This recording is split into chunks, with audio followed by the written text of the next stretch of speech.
na wakora walikuwa wameingia huko wakaiba fridge, mkoe sijui mkore or something. So wakasema we are not taking bodies beyond 5, we are closing. Na kwa hivyo nikajua I should be the strong one here in the family, nijaribu kuwapigia wale ambao wako Githunguri waingie hapo wasimame ili waseme tunakuja, sababu hawa wamesema their facility was not working at Kiambu Hospital. As I was doing that, I received another call from my parishioners. Another lady, a friend, and an old lady called me. Kaniambia, Waihenya, mrataguo, I don't know how to mention the name, ni akua. Na tutikuruta nyoba utoketi kuhoithi. Tumepole sana. Sasa fanya hivi. Nyinyi deni itajua vile nitafanya, sababu I have my father's birthday in the car and I don't know where I'm taking him. She told me, wewe mwenye unaweka na papa wanyi, ndio tutikuma huko utokete. For once, nikafikiria hakunisikiza vizuri. Goli na waje, okay, Kimuria, sasa wewe, I have my father's body dead in my car. And now the mortuary is not working. The goli kuna shida, I'm trying to struggle ili nijue vile nitafanya. Kaniambia ndio nimesikia, lakini ukimalizana unasema ukuje sababu hatutatoka. That is when I realized that minister should not have us all. So, nikamwambia manager, nimesikia, tutakuja. So tulipofika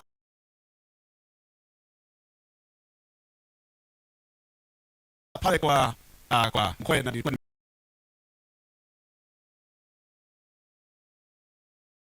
nimewaambia watu wasimame hapo na waseme tunakuja. So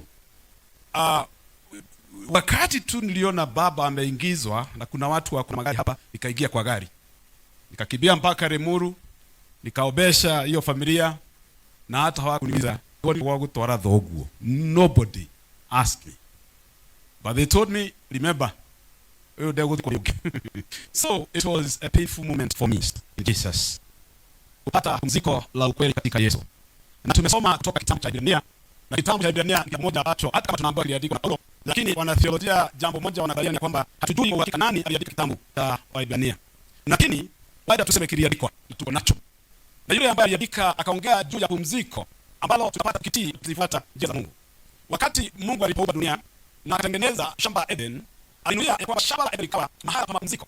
Lakini dhambi ikaingia, na pale ya mapumziko ambayo Mungu alikuwa ananuia tukaweza pata ikapotea. Na watu wakafurushwa wakatolewa kwenye shamba Eden. Nao shamba la Canaan tena ikawa mpango wa pili wa Mungu kuweza kutupatia mapumziko. Lakini tena dhambi ikakithiri, ikawa kubwa. Na badala ya kupumzika kukawa ni mahala ambapo kulikuwa na kilio, kulikuwa na msukumano, na hakukuwa na mapumziko kama vile Mungu alikuwa amewaambia wana wa Israeli. Na basi Yesu Kristo akaja ili akaweza kuwa daraja ya kutuonyesha njia ambayo tutaweza kupitia na akaweza kuacha ili tuweze kuingia kwenye mapumziko. Lakini wengi kama vile kulikuwa katika shamba la Eden na vile kulifanyika katika Canaan, bado tunaendelea na kupuuza. Na kwa hivyo hatuko kwenye njia ya mapumziko. Watu wengi wamepotea njia ya mapumziko.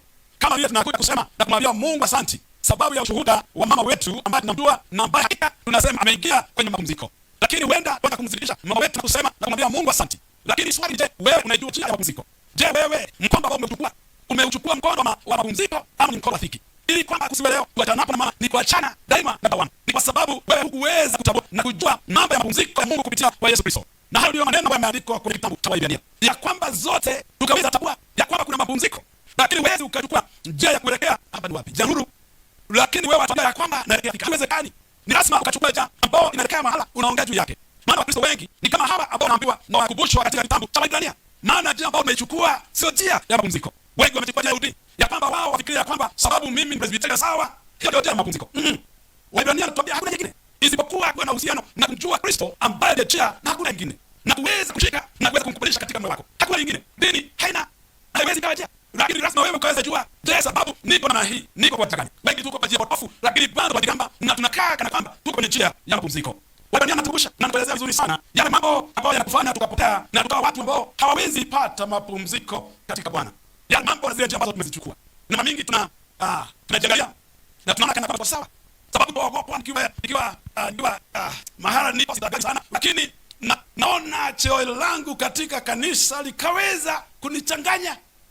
Lakini kama siko katika hali ya utakatifu, hali ya Mungu, siko kwenye njia ya mapumziko. Kwenda nikaandikwa kwenye vitabu zote za PCA. Lakini sorry, am I on my path to that rest in Christ?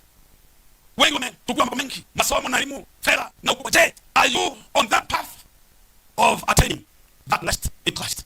Haya mambo na nitataja haraka sana, ndio yametuganisha tukiwa na machina na tatizo hapa. Lakini je, mambo haya ndio yanatutoa kwenye njia ya mapumziko kama vile Dania anatuambia. Jambo la kwanza ni kuwa na imani, faith rest. Yes. Ya kwamba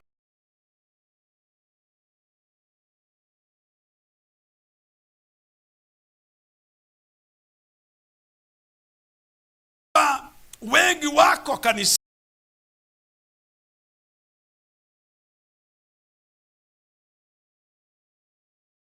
lakini hawana imani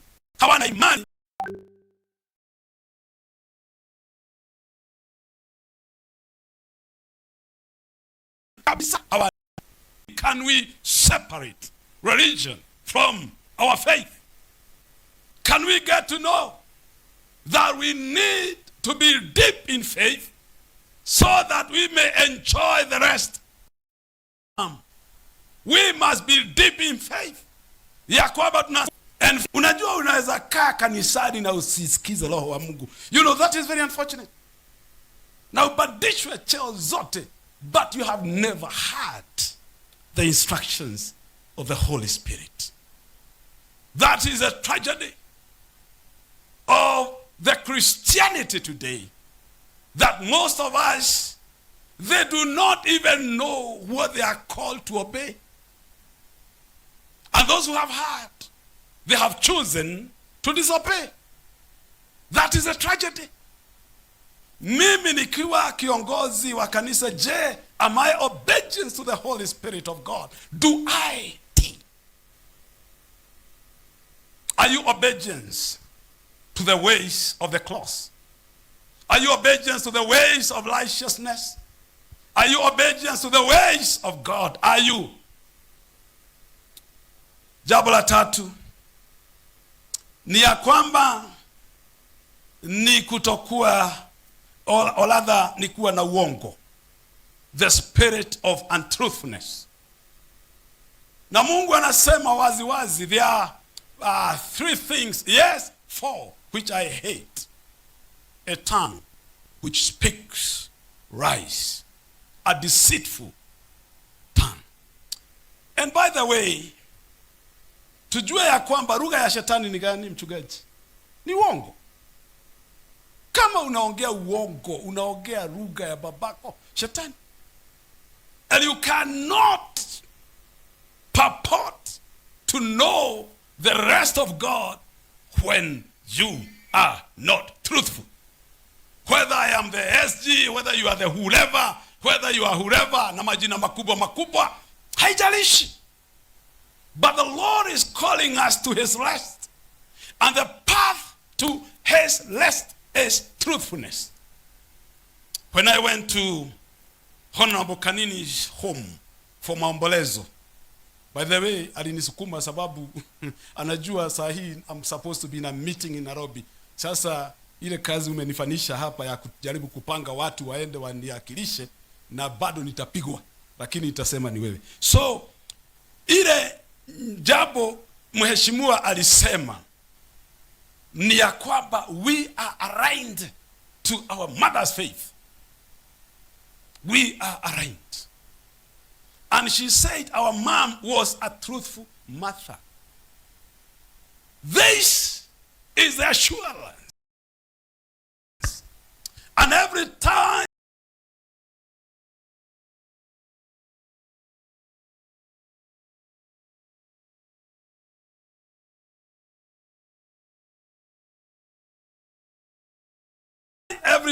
you allow your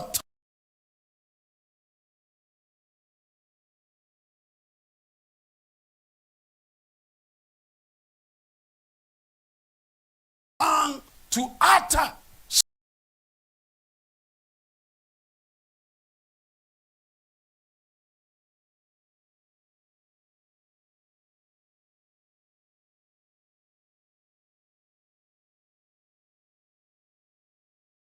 something which is deceitful, you miss the path of God's rest.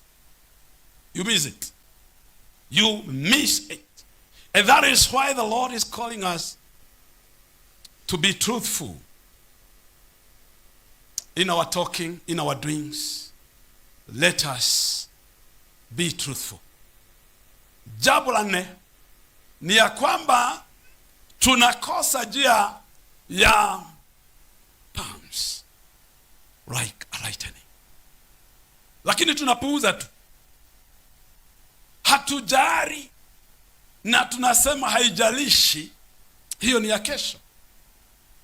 Umehubiriwa miaka 18 na nusu na tuli waya thega hau unogishe jihanini. The people of God are being reminded by the author of Hebrews that take it, that today, and that is what it says in verse 7, today, not tomorrow. Wacha kupuuza mambo. Lakini wengine wetu, we have become too reckless with our spiritual life. Kupuuza. Jambo la 5, naelekea kumalizia, ni kuwa na moyo mgumu, hardening of our hearts. Na hivyo ndivyo mwandishi wa Ibrania anatuambia ya kwamba tusiwe watu ambao ukisoma mstari wa 7b tena ya kwamba leo uziwe mgumu wa moyo. Don't harden your heart. Unajua moyo ukiwa mgumu huwezi elewa, huwezi changamkia mambo ya Mungu. Moyo ukiwa mgumu, mafunzo mengine yote yanakukujia, sababu huwezi ukaseparate hii ni ya Mungu, hii ni ya shetani, hii ni ya haifai. Hawezi, sababu moyo wako ni mgumu. Hardening of your heart. And that is why the book of Hebrews, hiyo 4 mstari wa 7 hapo wasema leo usikubali moyo wako ukawa mgumu, because you miss the rest of God. Utakosa mapumziko ya Bwana.